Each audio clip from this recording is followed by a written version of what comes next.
சின்ன கதை. ஒரு அம்மா அப்பாவுக்கு 2 பிள்ளைங்க, ஜான் மெர்சி அப்படின்னு 2 பிள்ளைங்க இருந்தாங்க. அவங்க கிறிஸ்டியன் ஃபேமிலி தான். பிள்ளைங்க வந்து சண்டே கிளாஸுக்கு எல்லாம் ஒழுங்காக போவாங்க.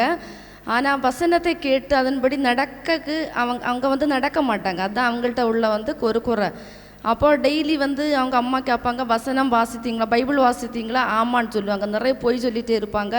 அப்போ இவங்க பொய் தான் சொல்கிறாங்க அப்படின்னு சொல்லி அவங்க அம்மாவுக்கு இருந்து தெரிஞ்சு போச்சு.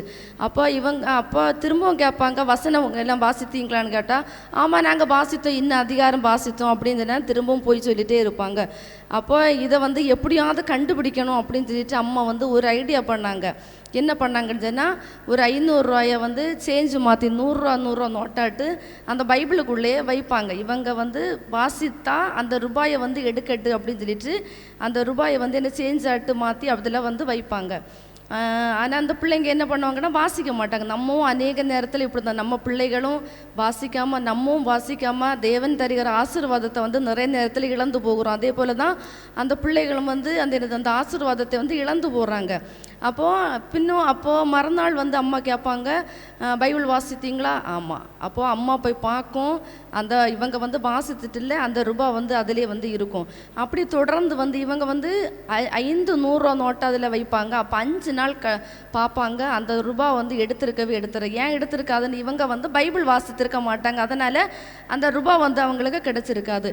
அப்போ 5 நாள் தாண்டி திரும்பவும் கேட்பாங்க, பைபிள் ஆமாம் நாங்கள் வாசித்தோன்னு.